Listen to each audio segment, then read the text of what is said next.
get the streaming going.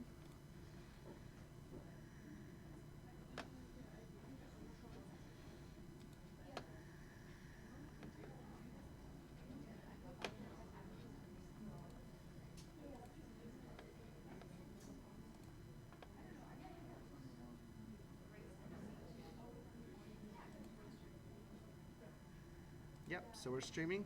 Okay, so we're going to hear from Sepida about neuroimaging genetics, and let me just help you get things started here. All right, you're good to go. Okay, so we're going to hear from Sepida about neuroimaging genetics. Let me get rid of our background. So.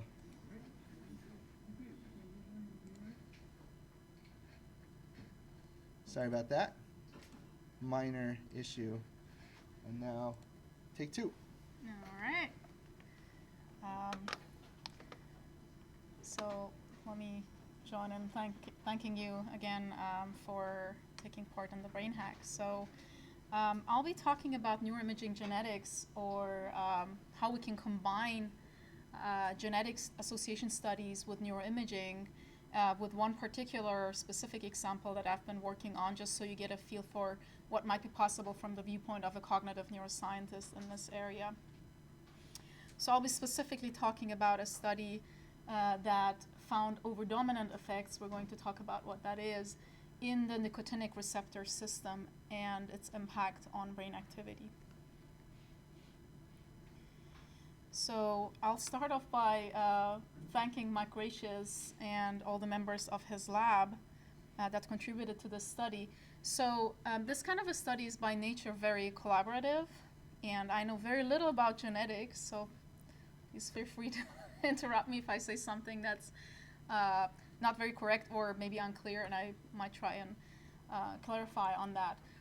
But really what Mike has done is bringing together people who are interested in neuroimaging and cognitive science and genetics, really. So this would have been absolutely not possible without the enormous work that they all have, Valerio, Bernard, and Andre have contributed to this study. So I'm starting off by an example of Mike Gracious' lab, which is very different from the next study that I was talking about, but just as an example of what might be possible in terms of new insights by merging these two kind of modalities.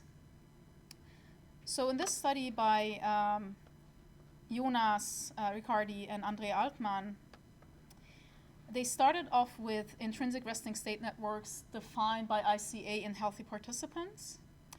And then they looked at a post-mortem tissue available freely at the Allen Institute's website. And they, you see the different tissues color-coded, overlapping with 4 specific networks of interest. They were looking at the default mode network, the salience network, partly overlapping with the so-called singular opercular network, the sensory motor network, and in green, the visual spatial, or the dorsal attention system. So these 4 networks had a whole number of different tissue samples overlapping with their nodes, and what they did is go ahead and look at all the about 17,000 available genes in the data set whose expression levels were known for each one of these tissue sites. And they built correlation matrices based on that, simple Pearson's correlation matrices, and looked at co-expression of proteins across different nodes of the brain.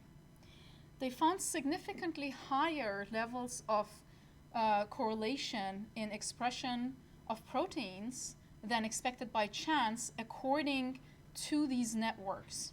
So in other words, the correlation of gene expression is recapitulating what we know about intrinsic functional connectivity in a resting state. So that's kind of amazing. They took it one step further from here and investigated the subset of genes, about 100-something among those genes that were driving this effect most strongly in the postmortem tissue. And they looked at the polymorphisms across the healthy population. This is a large fMRI genetics data set, Imagen. I will come back to that data set a little bit later and tell you some about it. So polymorphisms are simply single nucleotide differences where we have more than one allele type naturally occurring across the healthy population. So these are not rare mutations. These are fairly common, more than 1% at least of the minor allele present across the healthy population. So they looked at the general multi-allelic polymorphisms and could show that in the healthy population, the polymorphisms of those particular genes were significantly affecting the strength of functional connectivity in these healthy participants.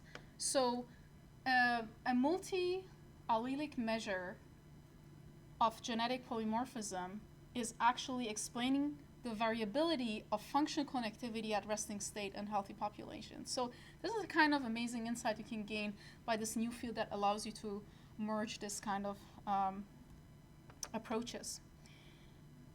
So the example that I want to talk to you more about is another study that differs from this one in the sense that we started off with a very, very specific hypothesis, specific with respect to the particular gene that we were looking at, even the particular polymorphism that we were looking at, and the particular brain areas that we were interested in.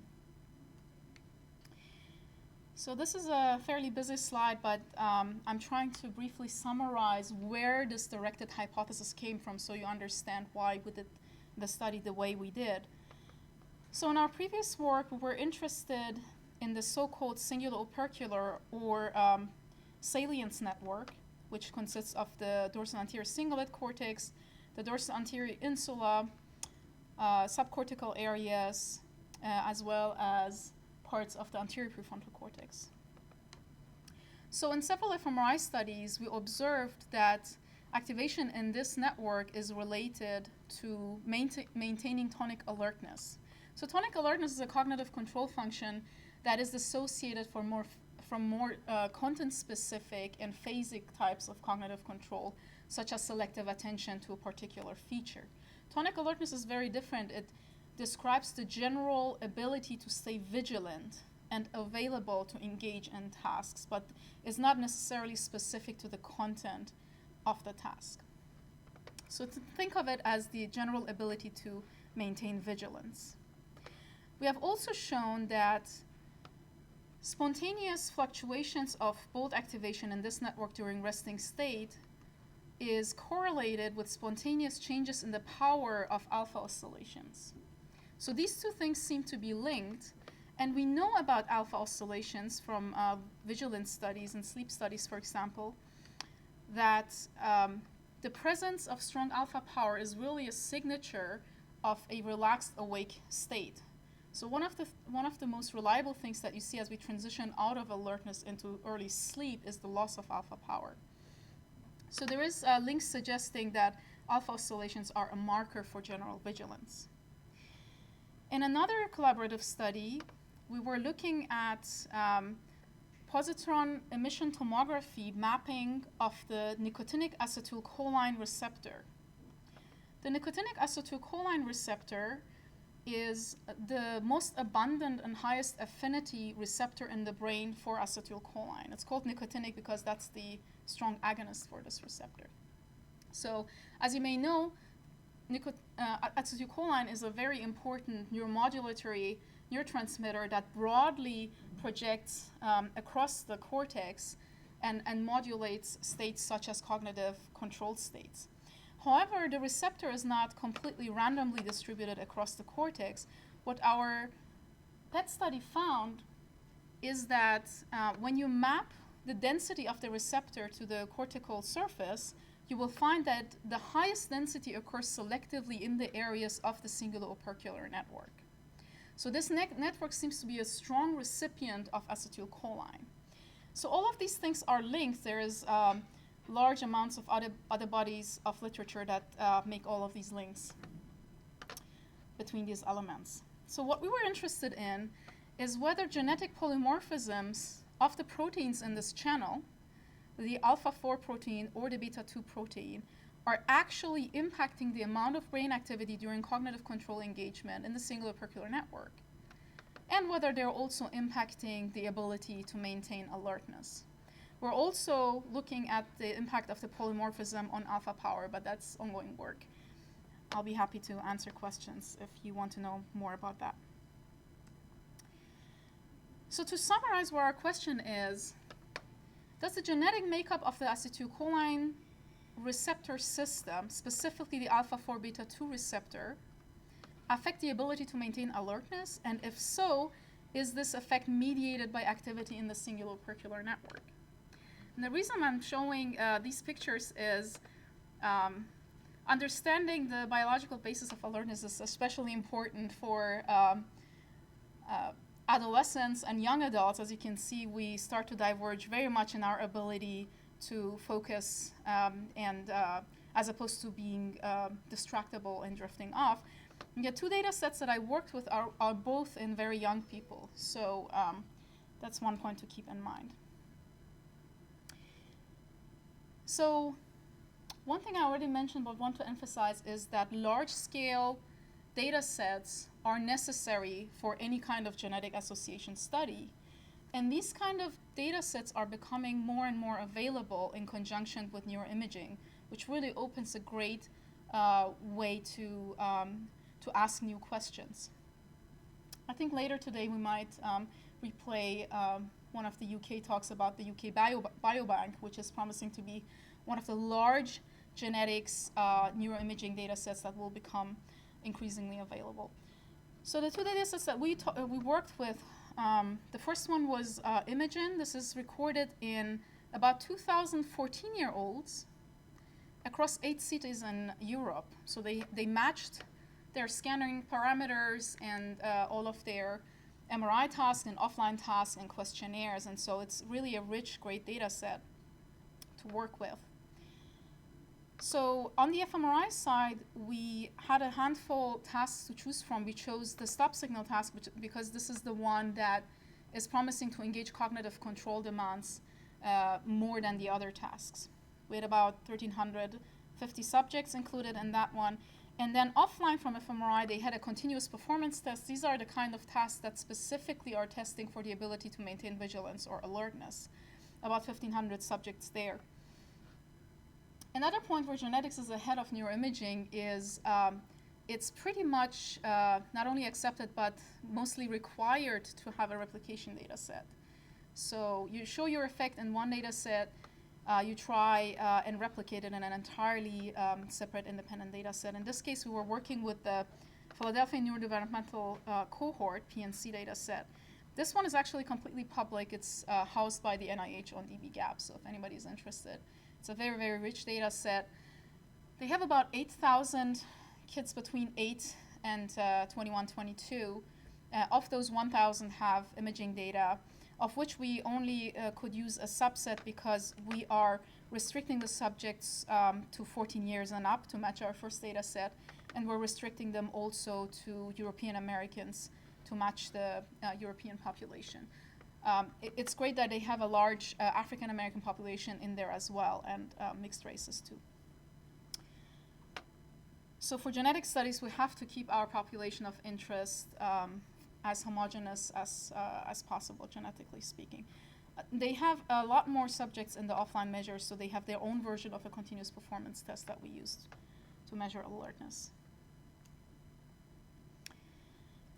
So before I get to the brain imaging data, I'm coming back to the notion of polymorphisms. So single nucleotide polymorphisms are simply a substitution at a single point of the DNA. And we were specifically interested in one particular polymorphism. They are fairly randomly numbered. So this is 1044-396. And it's on the gene that encodes the alpha-4 protein. If you remember the picture I showed you, the nicotinic receptor consists of two different kinds of proteins. It's the alpha-4 and the beta-2. The reason we focused on this gene and this particular polymorphism is that it has previously been implicated in small samples of subjects engaged in different kinds of cognitive tasks, so different kinds of attentional tasks. And additionally, it has come up repeatedly in genome-wide association studies of nicotine-related behaviors, both in Caucasians as well as in Chinese. So there seems to be something functionally interesting about this polymorphism. I should mention, though, that it's a synonymous polymorphism, so the actual amino acid the final protein product will not directly change, most likely. We'll talk about that at the end of the talk a little bit. So again, we had a particular directed hypothesis regarding the singular opercular network. Here I'm showing the network as defined by the FIND atlas from Mike Gracious' lab. This is just simply an ICA component at resting state from independent group of participants. Here I'm showing the parameter estimates of basically the main effect of task for all estimable regressors. I'm breaking it down by genotype at the polymorphism of interest. These are the homozygous carriers on the left of the T allele. This is the major allele. In the middle, you see the heterozygous participants, and on the right-hand side, the homozygous carriers of the minor allele. And interestingly, we found that the heterozygous people had the highest amount of brain activation in the single opercular network while engaged in a cognitive control task. Again, this was the stop signal task, so not necessarily specific to alertness, but among other cognitive processes also, of course, requiring engagement of alertness. So that's one limitation of course, reusing available data as you're left with the tasks that have been collected. But this was the best match, and we find highest activity in the heterozygous carriers. So the direct contrast between heterozygous carriers against both homozygous groups was highly significant in the singular opercular network, but showed no effect at all during the task on other networks. I'm showing here the default mode network, the dorsal attention or visospatial attention network, and the lateral frontoparietal network, which are other types of cognitive control networks. So it was anatomically fairly specific to this network. So we looked at whether we can replicate this in the independent PNC cohort, and they had a different kind of cognitive control task. It was an N-back task, so they had a 0-back, 1-back, and 2-back condition of colorful fractal images, and so it's more of a working memory plus cognitive control kind of task. Again, we saw highest activity in the singular opercular network in the heterozygous group compared to both homozygous groups. And again, that contrast between genotypes is highly significant in the singular opercular network, but not in the other three networks. So I'm here showing the voxel-wise mapping of the contrast between heterozygous carriers versus the homozygotes. And this is in the imaging data set because we had a lot more subjects available there. You can see that the significant clusters show overlap with nodes of the singular opercular network, in fact, with all the nodes of the network. So it's anatomically fairly well corresponding to that. We did a meta-analysis of this so-called overdominance effect. That means higher, stronger phenotype in the heterozygous carriers compared to the homozygous carriers. In the meta-analysis of both data sets, we get a very strong effect size, indeed indicating that heterozygotes are showing more brain activity.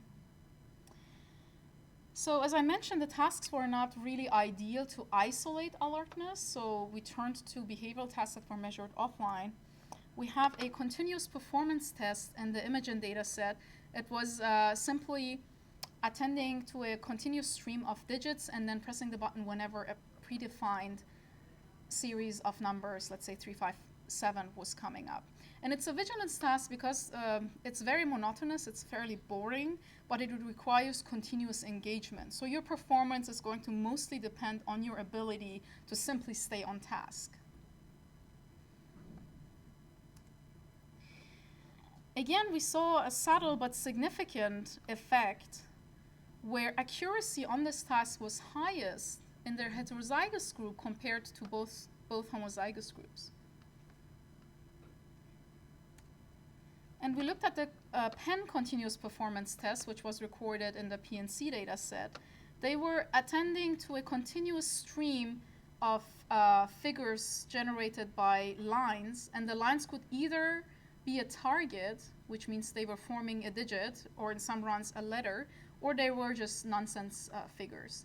And so you had to continuously attend to the stream and press a button whenever a target came up. Again, a boring task, a continuous task, really depending on your ability to maintain alertness. And once again, we're seeing what we call an overdominant effect, whereby carriers show the strongest phenotypic effect here.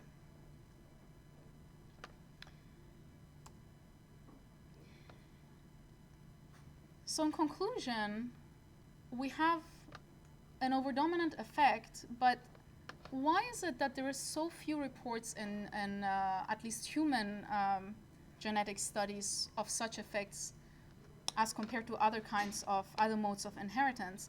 One reason is that genetic variation is often modeled with an additive framework. For example, almost all genome-wide association studies are assuming that having, let's say, the minor allele has an additive effect of whatever phenotype you are measuring. Because you have to put in the model that you're testing, and so you don't want to go across all of these models and test all of them. So you just assume one.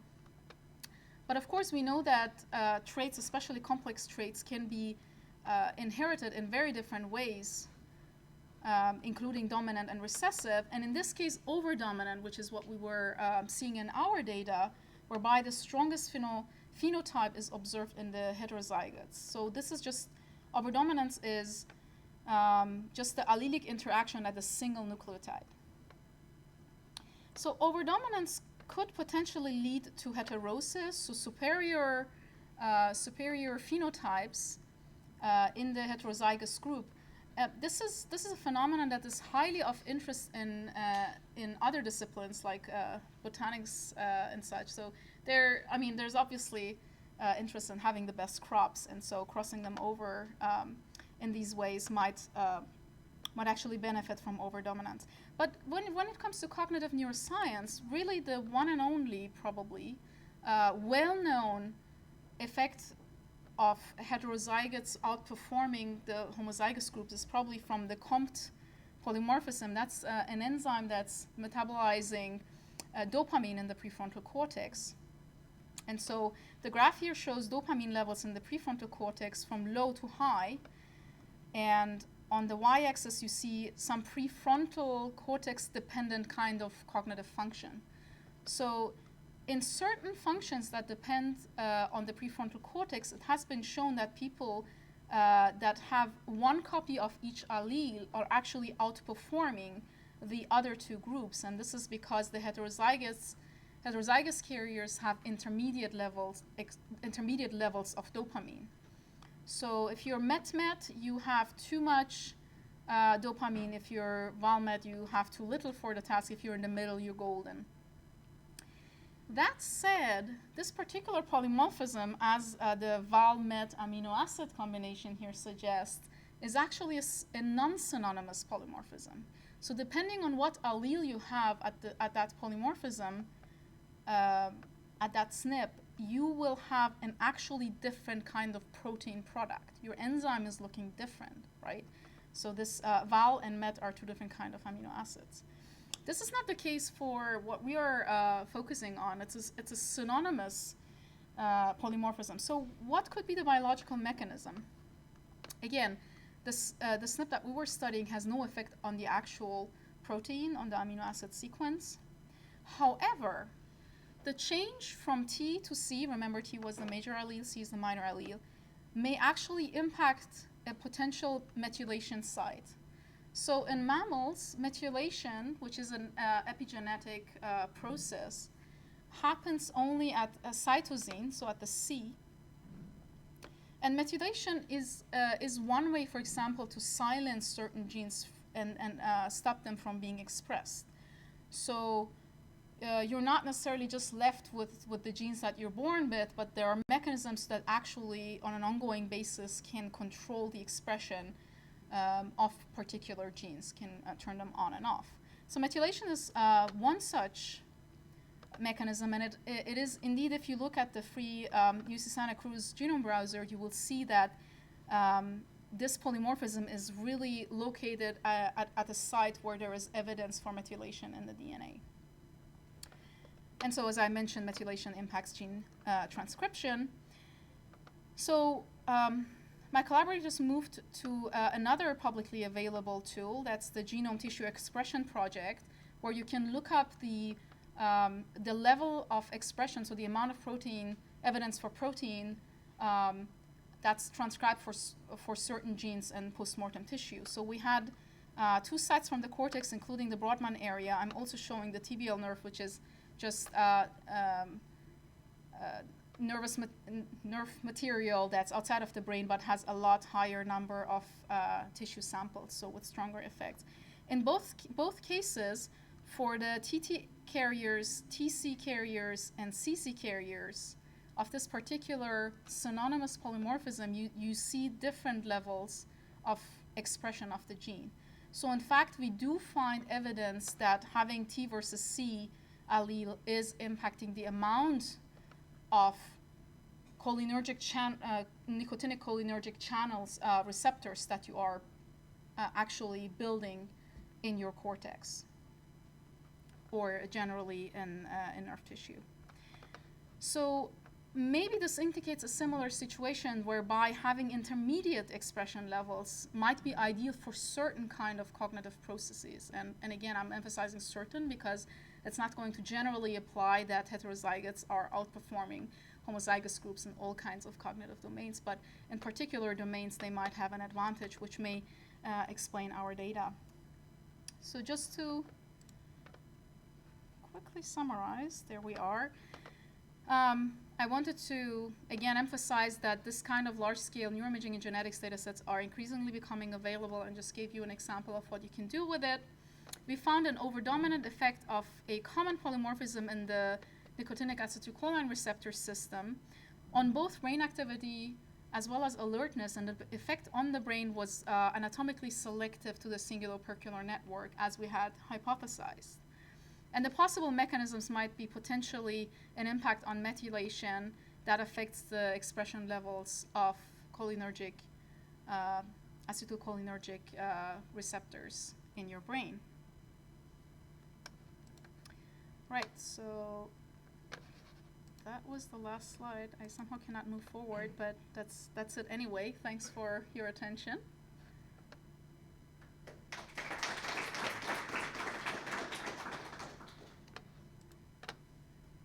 Do you have any question or? I'll go ahead and get started while you're answering questions.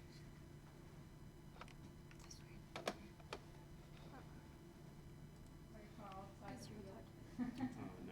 Okay. It's on. It's on the drive. Actually, in EEG studies, alpha Yeah, it's okay. beta is usually subdivided in several subbands. So whether there are specific relation between specific subband and the type of receptors, nicotine receptors. It's a very good question. I think that the kind of relation I was showing to receptor The folder. and to the Oh, yeah, networks okay. and cognitive function is mostly in the upper alpha band.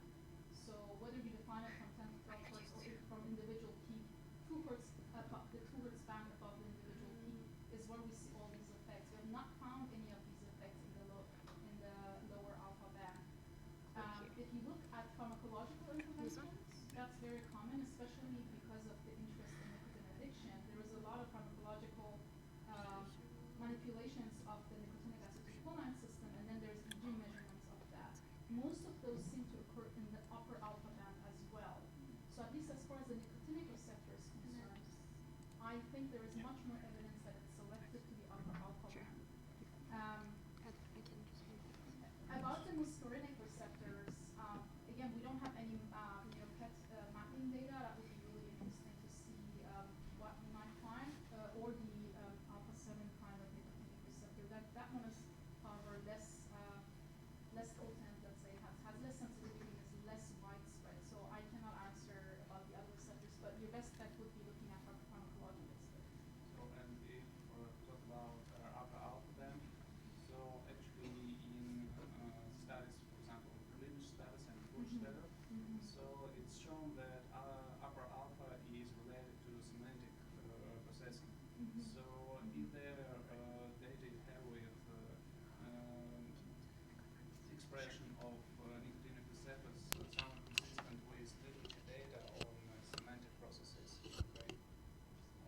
processing semantic information.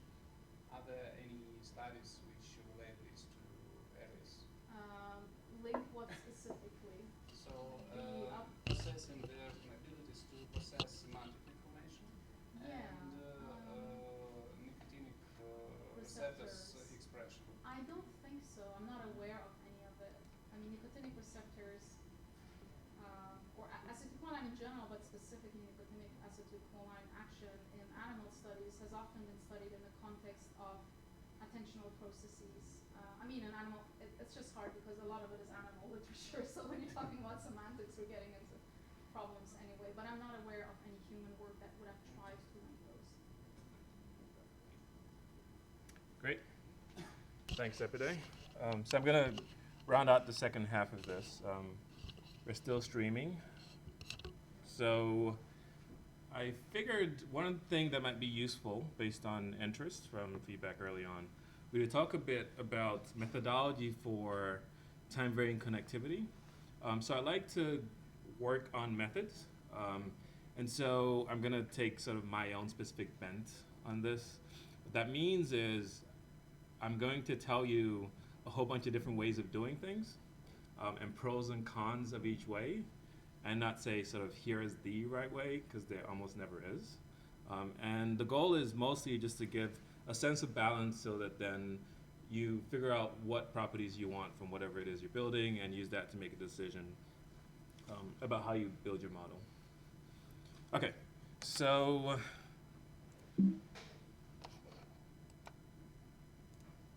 okay, I do not know.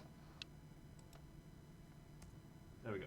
Okay, so I don't need to do this for this audience, but I'll sort of mention this a little bit anyway. So why do we care about functional connectivity? Well, we want to understand how the brain, different regions of the brain are functionally connected, and more importantly, we want to understand how these connections change with time. And the reason we care is because we're interested in how these connections might be related to sort of interesting additional information that we have, either for diagnosis or clinical type questions, or for the scientific questions that we're interested in. And when I talk about time variation here, I'm going to focus on sort of time variation on the order of within a single scan. So Sepide mentioned some other data sets that are available where you can think about longitudinal things, which is, again, sort of another very interesting set of questions, but I'm not going to talk about them for this talk. I will also mention I have about a half hour, and so I'm not going to go into a ton of detail, but I'm happy to offline chat with any folks who are interested. Okay, so again, this is not necessary here, but what I'm showing is a result that was mentioned in a recent review paper by Calhoun, where he looked at different groups of clinical and non-clinical groups of participants. So HC is a healthy control, SZ is schizophrenia,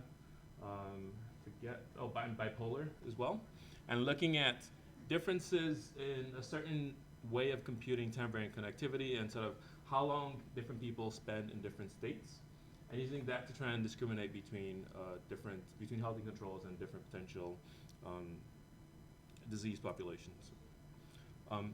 Okay, so that's that for motivation. In terms of actually computing this stuff, so here is sort of my pass at trying to summarize the main steps in thinking about how one actually computes functional connectivity. So the first thing is to decide what it is your nodes are. So ideally, we'd like to actually measure neurons. We don't know how to do that yet. So the next best thing, or one level up, would be thinking about voxels. There are some statistical and computational reasons why we don't like to do voxels.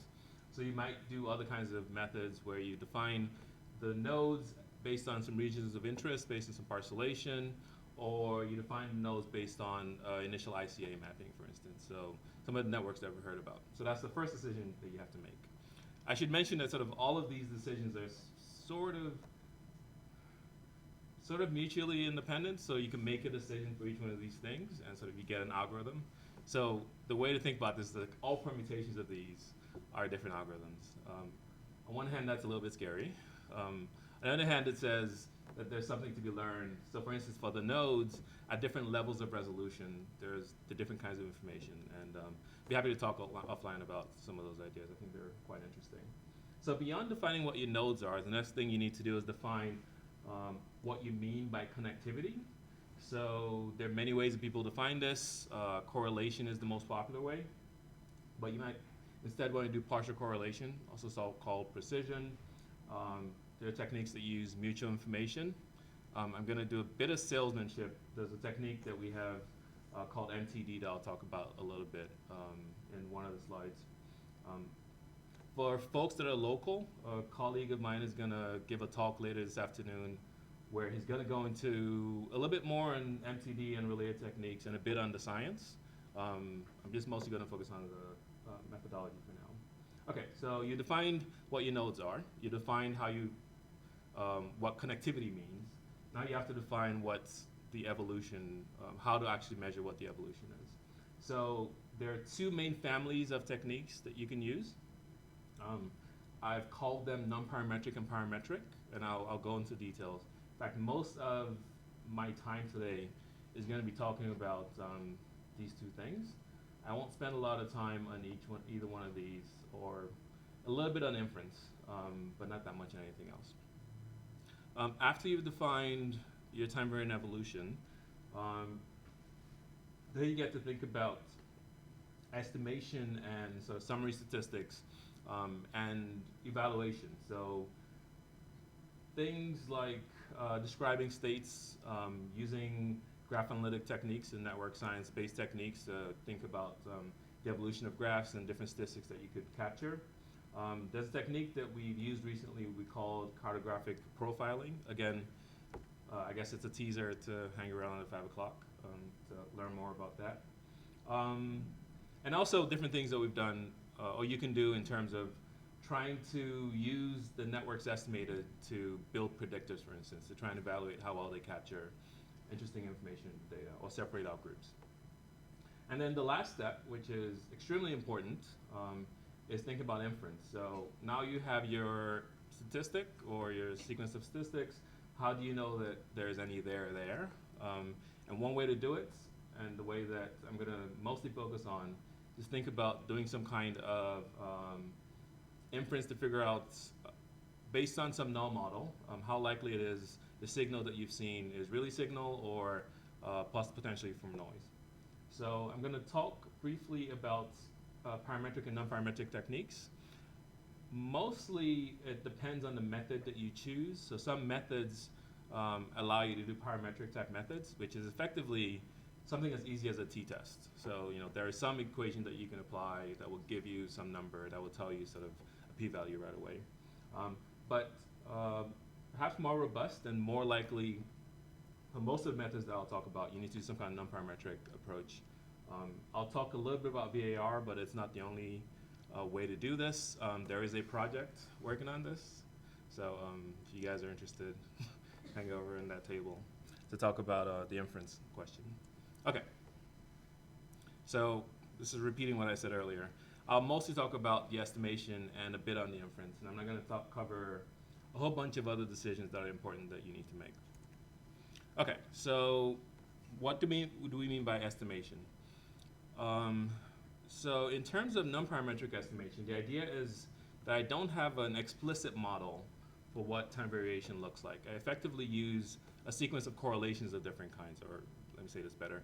I use a sequence of statistics measured from the data of different kinds without an explicit model on what time evolution is. And then one thing that we'll see is that these kinds of approaches are quite flexible. So can be good when you don't have sort of a good theory to say, to develop a good model for evolution, which is not clear that we actually really do, but can also suffer from a lot of noise. So there's a trade-off there in terms of noisiness versus flexibility. And the trade-off is sort of the other way if you use a parametric approach. So in a parametric approach, you make an explicit modeling decision about how you think the temporal evolution of the connectivity is defined, and you fit the model based on observed data. What this allows you to do, the good part of this, is that you tend to have lower variance, so it tends to sort of give you fairly repeatable results, but then the trade-off is the wronger your model is, the wronger your estimates are. And so the inferential part of this becomes even more important to tell apart whether or not you're getting signal from your data. Okay, so in terms of non-parametrics, so one approach, perhaps the most popular approach by far, is to use some kind of sliding window. So here's a little picture to try and give an idea of what's going on. So you start off with your MRI signals. You define a window centered around some central point. People often use square windows, which in the statistical literature is called a uniform kernel. But there are other kinds of ways to define windowing that have different properties, things like the Gaussian kernel, which has a little bit of sort of on the two ends slopes down as opposed to having a sharp cutoff. Once you define this window, you look at two regions, and then you compute the correlation between these two regions within the window, and you move this window across your data. So slightly more technically, for every time point, at some time point n, I'm going to look at chunks of data, so I and j are sort of two dimensions. I'm going to look at a chunk of data that goes between n minus m to n, so some chunk for region I, another chunk for region j. I'm going to have some definition of functional connectivity between those regions. So here's an example. If you're using kernelized correlation-based functional connectivity, so correlation is just, I'm assuming you've already demeaned the signals, so correlation is just the inner product between the two signals. And you do a weighted sum where the weight is defined by this kernel, so that little box that I talked about earlier. So this is probably the most popular approach for defining or constructing sliding window correlations, sliding window connectivities. So you do this, you slide it across the entire data set, and what you get is a sequence of connectivities, typically correlations for the entire data set. Okay, so here's an example from the same tutorial by Calhoun. So what they did was, this is for simulated data. They simulated a whole bunch of time series that come from a switching connectivity model. So here is the correlation in state 1, correlation in state 2, and it comes back to state 2 sometime later in the sequence. And what they did is they applied the sliding window connectivity estimation to this. And after they got out the estimates, they did k-means on the recovered connectivity matrices across time. And they ended up getting 4 clusters, which in this case is great because we know that there are 4 underlying states. And they then try to figure out if they could correctly estimate the transitions. And the way they did this is figure out for every time point's functional connectivity, which one of these clusters is it closest to. And what they got out is a set of, these graphs, which effectively are the distance of each one of these centroids to the data point at a certain time point. And if you look at what's closest to 0 at any time point, you can use that to segment the different portions of your signal. And what they find is very close agreement between the estimated switching and the ground truth switching for this data set. So like I mentioned before, there are many ways to compute connectivity. I mostly talked about Pearson, but you can do partial correlation methods and mutual information methods and other things. Another way to do this, this is the MTD that I talked about briefly, said I'd mention briefly, is again very simple. You start with your original signal. You compute a temporal derivative, so you just look at pairwise differences in the signal across time. And then you apply your connectivity estimator to the temporal derivative as opposed to the original signal. And the intuition is that what you want to do is to capture sort of the time points where the signals are moving in the same direction between regions. So it's, as opposed to just correlated at a certain time point, you're looking at sort of the differences are also correlated as well. And what we found is when there is switching in our simulated model, we found that you can often estimate the switches a little bit better. So what we're seeing here is effectively if I apply standard Pearson's or I apply the MTD approach, we detect the switching a little bit faster and a little bit more accurately than you would if you applied the standard Pearson approach. And in some cases, what seems like a small difference here can make a big effect in terms of the quality of the estimates that you get out. So getting sort of the right switch points using this approach. Okay, so to switch gears completely, instead of using sliding windows, another way to do time-varying connectivity is to try and figure out explicitly sort of change points from your raw signal. So here's an approach called DCR. So the first thing you do is you decide on a statistic for connectivity within each window. So you decide, for instance, you might use sparse precision or correlation like I talked about before. And you decide on how you're going to split your signal. So what criterion you're going to use to decide whether or not a split is good or bad. So what do I mean? I take my entire time series. I try splitting it in the middle. I check, is my notion of quality of the model better with two splits or two different chunks of data or a combined model? If it's better with the two different splits of data, then I say the split model is sort of better, and I use that to sort of move to the next step. If it's worse with the splits of data, then I keep the joint model. Now, in addition to this, you actually have to do this for every possible potential split point, so it gets much more expensive very quickly. So I talked about in the middle, but really you should check, if I split it a quarter way through, a third way through, and sort of all the way through. And so there are techniques that try to do this. So you start from all your data and you sort of recursively split into smaller and smaller chunks. So every time you split into chunks, you repeat that same procedure, the smaller and smaller chunk, all the way till your criterion tells you the splitting doesn't help you get a better model estimate anymore. So for instance, BIC is a technique that tries to figure out sort of model fit to data for a certain class of models. So you can come up with different ways of doing this, but BIC is a popular way. And so you compute the BIC for each split till it no longer helps you get better signal, and then you stop. Okay. So I mentioned that I'll talk about pros and cons. So the main pro is that you don't need to think as carefully about a model for temporal variation.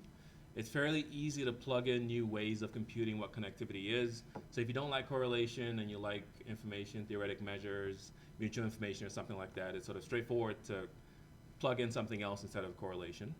And it's convenient for quickly prototyping things. But there are also some sort of fairly well-publicized failure cases. So here's an example from a Lindquist paper. So here he had a signal where the cross-correlation was 0 across all time. And what I'm showing here is his results using different lengths of sliding windows to compute the time-varying connectivity. You can end up sort of getting what look like fairly high estimates of connectivity, even though the ground truth is 0. So there should be no correlation here between the two signals. But purely from chance, and depending on the window size that you pick, can end up estimating connectivity where there is none. Now, as you might imagine, it matters a lot how wide your windows are, and that becomes a difficult choice to make. Sort of how wide do you make your windows so you detect signal, but not so wide that you average everything out. But here's an example just to sort of highlight the issues that can come up. Depending on the method that you use, it can be hard to scale. So sort of one example of this is the DCR method I talked about, which does this chunking the data as you go and checking for switch points. So the number of times you have to do this can get really large and sort of get extremely computationally expensive to do this. So it can be hard to do. I wanted to show also another result from Lindquist's paper where he's looking at window length and sort of the effect of window length on your estimated parameters to show a bit of, sometimes you can have some sensitivity to window length in terms of using sliding window type techniques. Okay, so instead of non-parametric techniques, another way of thinking about temporal evolution is to pose an explicit model that says, here's how I believe the parameters actually evolve over time, and then try to fit your model to the data. So one of the earliest approaches in the literature, in the MRI literature to do this, was based on work that started out in financial time series modeling. So there's a approach there called the GARCH. I think it's GARCH. It might be GARC. I'm not sure. So someone will let me know. Anyways, it's a popular approach for modeling temporal evolution in things like stock markets, for instance, which again is sort of time series data where you're interested in how things might be correlated with each other. And the idea there is that the main assumption is that the variance evolves based on an ARMA style model. So if you're familiar with sort of basic statistical modeling, this is a model that sort of measures lags, so how previous estimates might affect your current estimate, and sort of how previous data points might also affect your current estimate.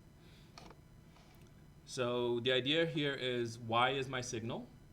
My signal is given by some parameter sigma multiplied by a random noise. Okay, it was over here. My signal is given by a parameter sigma multiplied by random noise. And this parameter sigma evolves based on some GARCH style model. The details are not super important, even though I have them here. But you can look at the paper for more details. So you have some model for how the univariate variances evolve, and you have some model for how the cross correlations evolve. And it turns out that models like this are fairly easy to fit, so we have sort of fast, efficient, maximum likelihood estimators for models like this. And so in this same paper, Lindquist showed that it can be sort of much more accurate at determining or extracting signal. So this is this DCC approach. Compared to, again, the same paper, so the sliding window approach is compared to the DCC approach. And so you're seeing sort of much lower errors using his approach compared to different window lengths, which can have high variance in the different estimators that you use. He also has some applications to a couple of different data sets. I'm going to gloss over because I think I'm going to be about short on time. Another way to think about having an explicit model for what time-varying connectivity looks like is to use some kind of probabilistic model. So I'm going to focus on the bottom right here. So if you're familiar with clustering, so the idea in clustering is that the way the data is generated is that you have k groups. So to make things simple, let's say you have 2 groups. And the way the data is generated is at every time point, you flip a coin, you decide what group you're in. And depending on what group you are in, you generate the data based on the parameter that's associated with that group. So you can extend this idea a little bit. Instead of flipping a coin independently, now you flip a coin where the coin flips are correlated over time. So this is the idea behind a discrete switching model, or often called a discrete state hidden Markov model. The idea is that you have a temporal evolution of states, which says at every time point you're in sort of state 1, state 2, state 3, and there's an explicit model that defines what this state evolution looks like, so the state evolution process. And then given that you're in any particular state, there is some, in this case, Gaussian distribution that defines your observed variable. So there is some mean and some covariance, and so the signal is sampled from this distribution. So in order to actually use this model, the things you need to know are the parameters associated with each state and how the states evolve between each other. And so it turns out that there are sort of fairly standard techniques for estimating these things, and toolboxes that you can easily find online to estimate models like this. So here's an example using this they looked at a few regions of interest. This is recent, so a couple of years ago. And what they did was they applied this, a slightly more complicated version of this hidden Markov model, which allows you to not have to decide ahead of time how many states you have, but that's not important for this discussion. And so they ended up with different estimates of connectivity for each state, where for one of the states you had connectivity between the ACC and, I can't see the region here. So you ended up with 2 groups, one of the states, and sort of 2 different other groups for the other 2 states in terms of the underlying parameters, which they interpreted in terms of sort of different fundamental states that were being switched between for this data set. Okay. Here's another example, very similar. Instead of defining regions using ROI, they used ICA maps to define the different, to define the nodes, and again, sort of got similar results. And here, the main takeaway is looking at the states to separate, seems to separate really clearly between rest and mortar. So very different set of states that you tend to be transitioning between when you are at rest versus the different set of states that you are transitioning between when you're performing this mortar task. Now the key thing is these things are not defined a priori. You give data to the model fits the data, you get the result out. And so here's a sort of success case where this worked really well. Pushing the analogy a little bit further, instead of having the states evolve by switching, so instead of going from state 1 to state 2 to state 3, you can imagine that the states are actually continuous. So you're actually sort of smoothly moving between different states. So really, it's not clear that you want to think about these as states anymore. It's really sort of continuous potential regions that your connectivity could be in. And so it's closely related to factor analysis. So in factor analysis, you assume that there is sort of some latent factor that determines your observed variable. And these latent factors are sort of independent for each data point that you observe. Here, the difference is that you now assume that the latent factor has some correlation over time, similar to the clustering idea that we had earlier. So again, you can set up the model. It's a similar kind of fitting technique. And at the end, you end up with some model that tells you the sequence of now continuous evolution of states and the associated parameters for how the evolution happens to result in the generation of the observed signal. Okay. Here's an example from some work we did recently. Also applied to the Calhoun data set that I showed at the beginning. So if you remember, we had 4 ground truth generating correlation matrices. And what I'm showing here is what happens if you apply the sliding window approach to data generated from the switching state network. And I'm sampling at sort of these points. So the points that have the straight lines are the points where I'm sampling. So you see that the sliding window gets the structure reasonably right, which sort of matches what you see in their data where they show that clustering actually works pretty well. But using this model ended up getting the structure even way better than, so much stronger definition of sort of what was signal and what was null, so the connectivity structure for this simulated generated data set. What is maybe even more interesting is that the way our model is set up, you end up not just estimating the components, so not just estimating the different states and sort of what the associated connectivity matrices are. You can actually decompose the underlying connectivities into sort of subcomponents. And we see this interesting phenomenon where subcomponents can combine and separate over time. So if you like, we think that this is a reasonable, nice illustration of this, the idea of sort of cognitive processes combining and separating over time. And we can see this phenomenon for this style of model. So the model actually spits out, in addition to our sort of much crisper estimates, it also spits out a bunch of subcomponents and tells us how these subcomponents are connected or combined over time to give us our signal. Okay. To partially verify this, we fit this model to HCP data, and we use this in classification. And what I'm showing here is that the classifier that we estimate does much better than random guessing. I don't have the results here, but it also does much better than, for instance, using sliding window. So what we do is we fit the model, we use the covariance estimates for, this is the mortar task in HCP, and we use those to essentially define a classifier. What I'm showing here is classification results that are much better than you would get using, in this case, chance, suggesting that there's a strong signal here.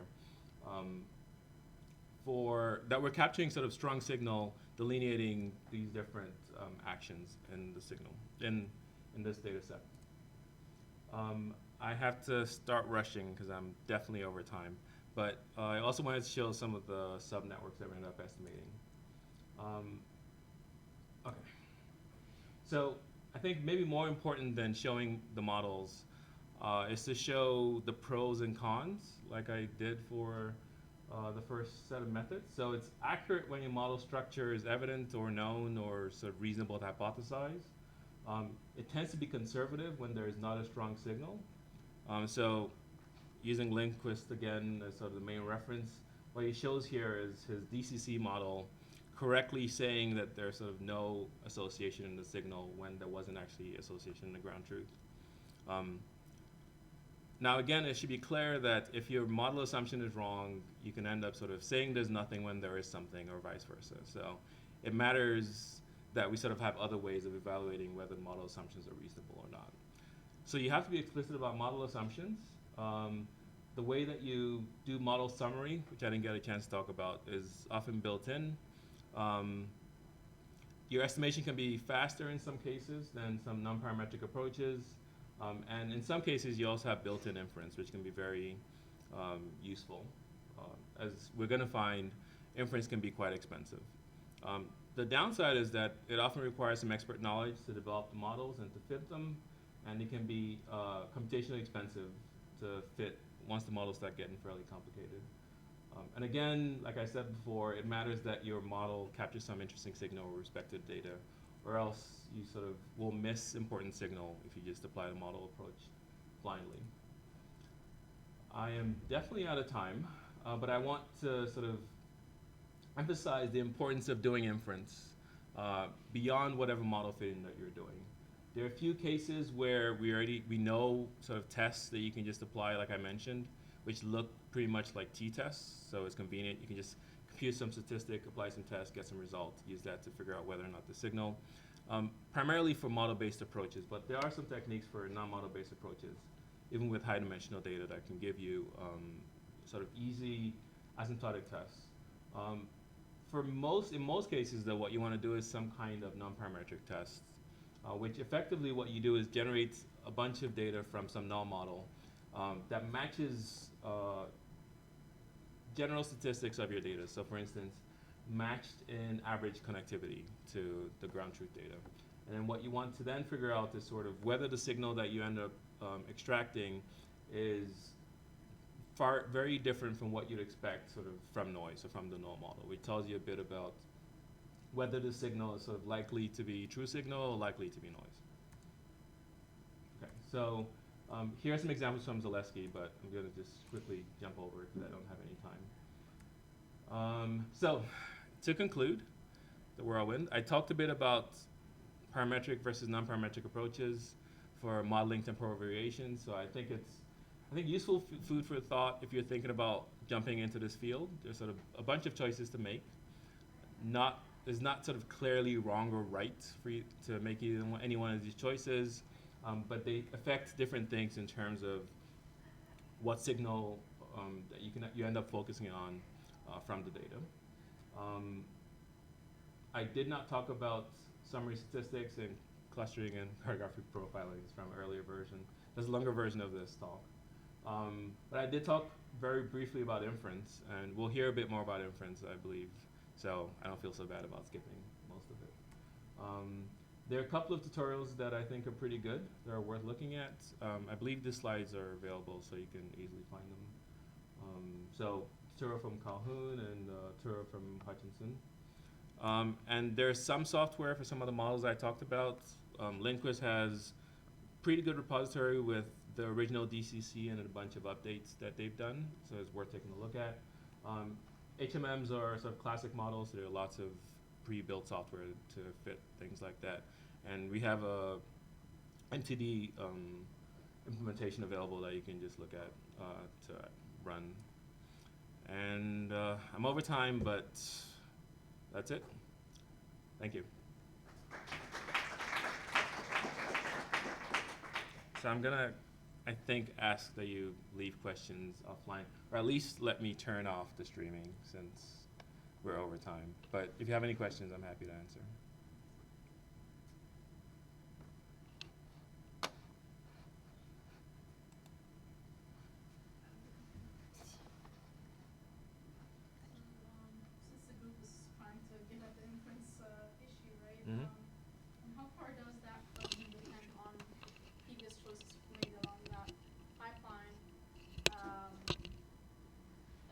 essentially if you're taking a model-based approach or not, and so on.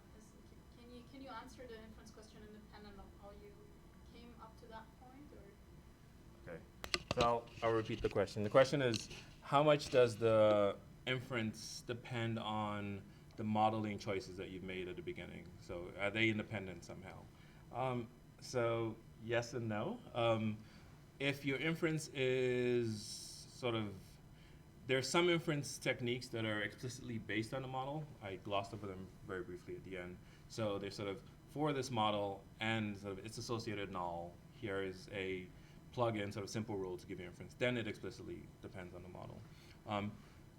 The non-parametric approaches don't explicitly depend on the model. So you define what your notion of null is, and you just test whether sort of you get that signal different from the null or not at the testing phase. It will, whether or not you get the signal will depend on the model a little bit, but it's not explicit. So in some sense, it's partially orthogonal. So if your model doesn't get it, then sort of it'll be null anyway, so you won't get the signal. If your model gets it, then it might be a good way to test whether what it's getting, how much it depends on sort of randomness in data. Does that make sense? So what I'm saying is, you can, if you're using a model-based approach, if the model-based approach is not able to detect a certain kind of signal, then there will be no signal for the testing part. If the model-based approach is able to detect a certain kind of signal, then sort of the testing you do is sort of independent. So it just looks for that kind of signal. It doesn't matter so much explicitly what model you chose. Okay. Yes?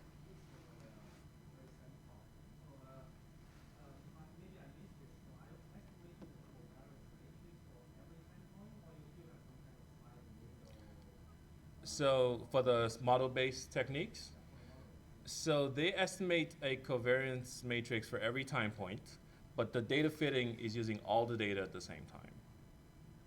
Sort of, so your resulting estimator is for every time point, but you don't do it separately for each chunk. You actually sort of, you have an explicit model for how the entire correlation structure evolves over time, and you fit that entire correlation structure all at once. So I gave the example of clustering as sort of an analogy to clustering. So you do clustering by sort of taking all your data and sort of fitting the clustering to the data all at once, and then you interpret each cluster one by one, for instance. So the same kind of thing. You fit your data, you fit your model to the entire data set, and then you can do your interpretation for each time point separately.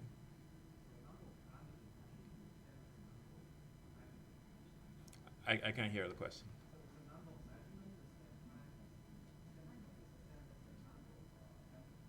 Yes, so the question is, are the number of correlations the same as the number of samples? Yes. Which again can be good or bad. Scalability issues? Sorry, I can't hear. Do I run into what? Okay, so the question is, do we run into ill conditioning problems because of the large number of parameters?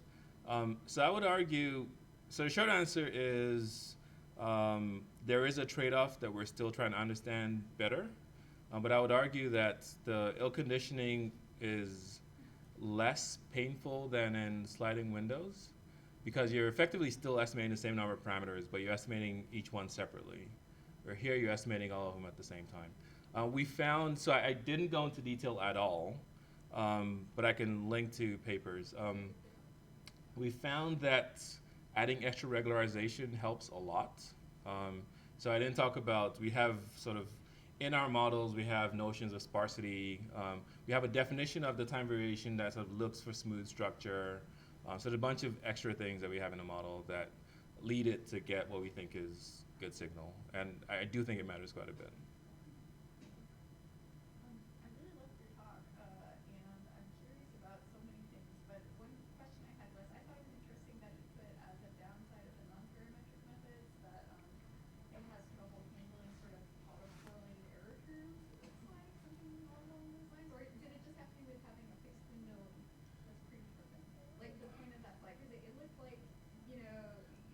the one example. Yeah, in your example, was that you're getting more See if you can multiple remind me. because it's- Sorry, I don't remember which one, Oh, I'm sorry. That was but I'll quickly go back. this library was This supposed one? to be a simulated null. No, no, back. Okay. It was like a simulated data was supposed to be a null distribution, but then yeah, that Okay, one. this one. Okay. Yeah.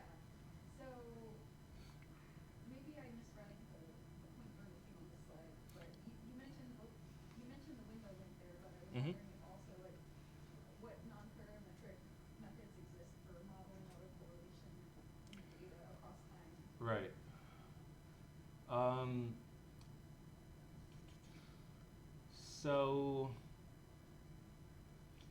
So there are some, one thing that can help, which the basic sliding window approach doesn't do, but some of the other methods that I didn't talk about can do, that helps quite a bit, is a bit of regularization can actually go a long way.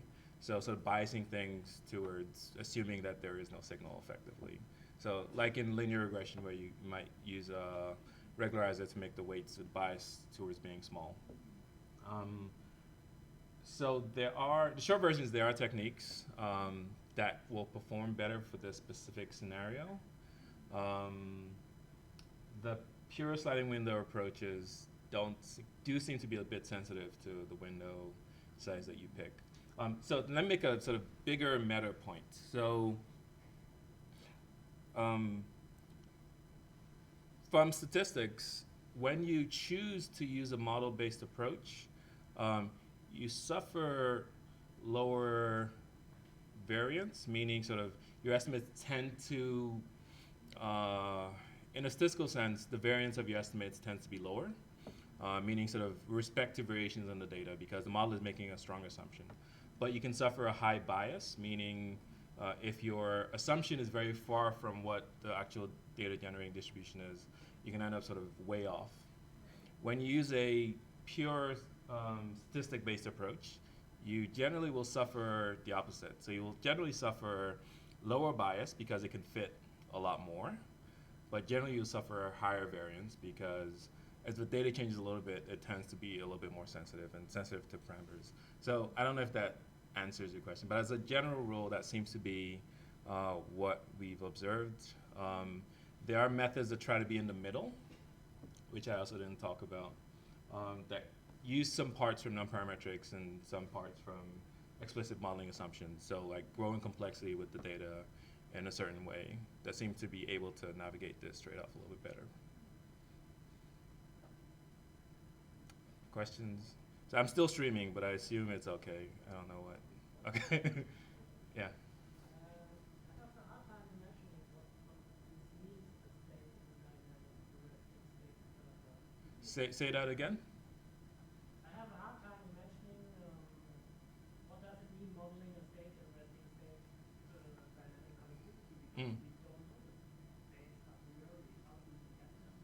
I see. So the question is, you don't know the states ahead of time. How do you get the states in resting state connectivity data, where the state in states is different from the state in resting state? The short answer, so it's effectively the same, conceptually the same, not effective, but conceptually the same as clustering. So if you're applying k-means, you don't know the clusters and cluster assignments a priori. You apply some technique. You don't even know the number of the. Yes, but you also often don't know the number of clusters in clustering. So it's a cop-out and not a cop-out at the same time, is what I'm saying. The cop-out part is, well, we have techniques that can do it. The problem itself is sort of fundamentally computationally hard, which means that it can tend to get stuck in local minima, meaning sort of sometimes you have to run the model multiple times from sort of random initialization to get nice stable estimates. In practice, so this is one of those things that completely confounds theoretical computer scientists, for instance. So clustering, even something simple like clustering, is known to be hard, but in practice, it works pretty well. I think it's the same thing here, where just applying the models that we have and fitting into data seem to do something reasonable, even though sort of our intuition says this should be much, much harder to do. The way you actually fit this model is something like clustering or EM. You fix the state assignments, you find the model parameters, so sort of parameters for each state, and then you fix the sort of model parameters and you refit the temporal evolution process that tells you sort of which states you're evolving to, and you go back and forth for the discrete switching type model.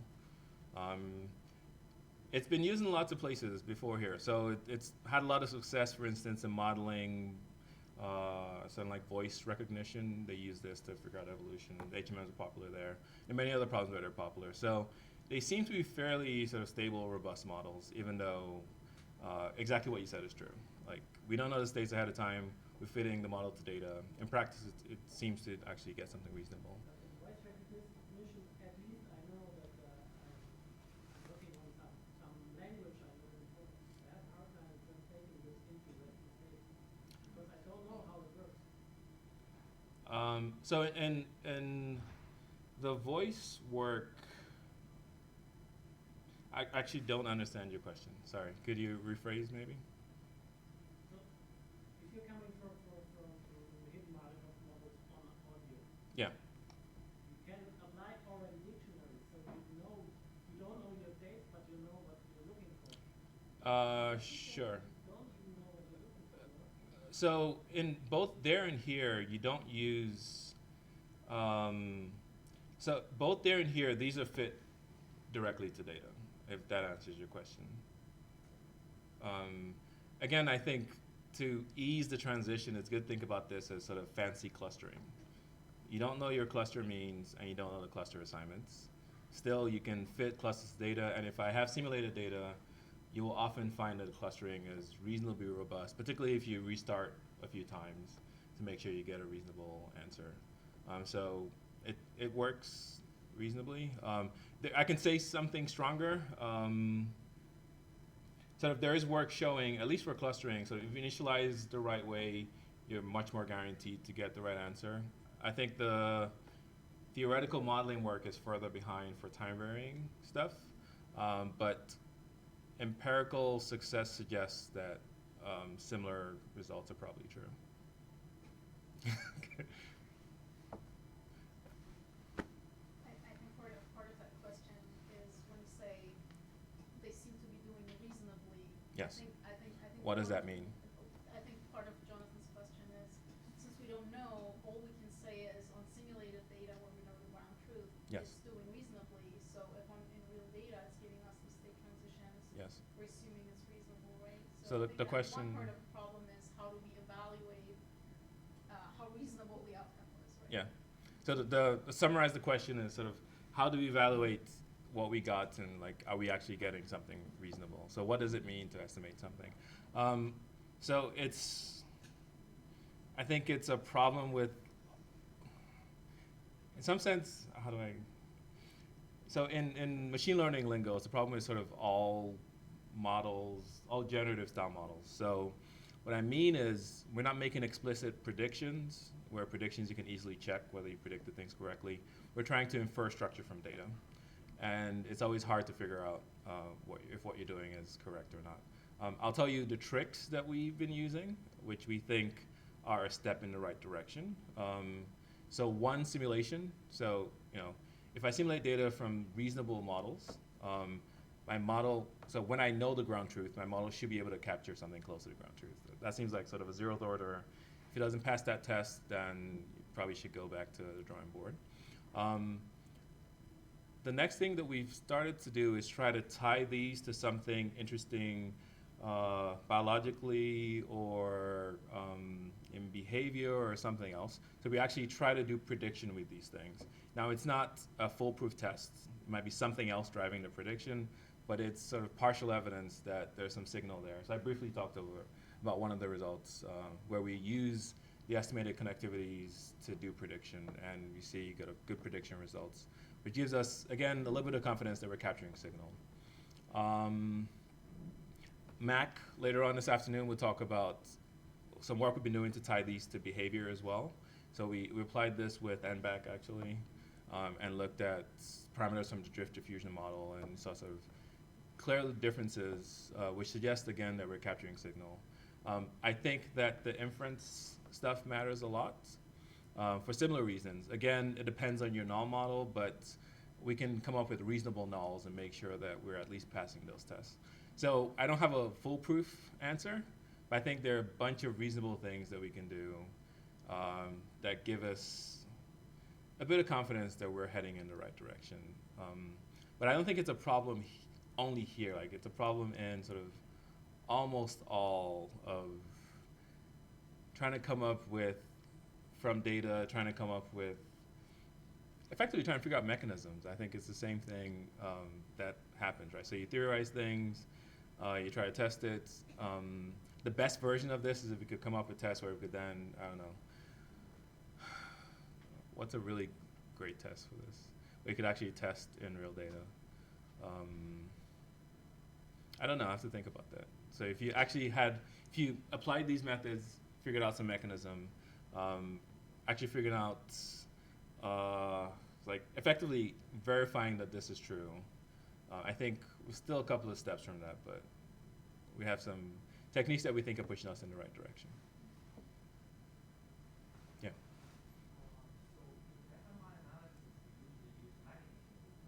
We usually use what? Yeah.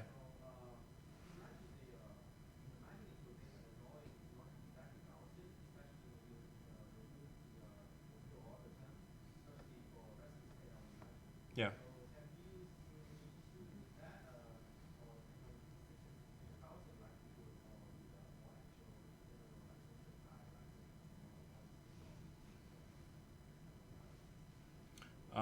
So I think it's an important question. The question is, when you look at imaging data, the distributions that you see don't look like Gaussian distributions, where all our modeling assumptions are based on Gaussian distributions. Couple of things. Gaussians seem to be fairly robust anyway, so even when the model is misspecified, in other cases, they seem to, so we've also done tests with this where we generate data from a non-Gaussian thing, we fit it with a Gaussian thing. It often will work okay, as long as the tails of the distribution are not too wide, because it gets affected by outliers a lot more. If they're not strong outliers, it tends to be fairly robust. We are looking at other kinds of generative models that are non-Gaussian, that hopefully are more flexible and can fit the data a little bit better. But I agree with you, it's not clear that the Gaussian assumption, which feels fairly strong, is sort of the right assumption to be making. It seems to be okay for now, but I think we can do better. It's something we're actively working on.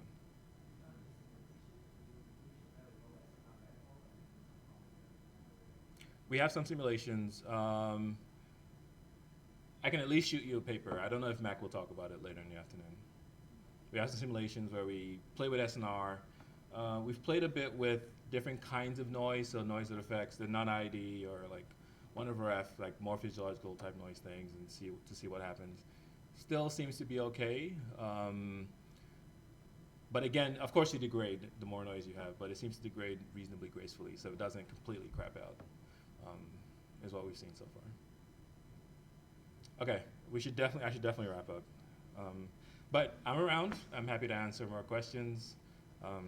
Hopefully it's useful stuff to help with work. I don't know how to close this, but thanks a lot.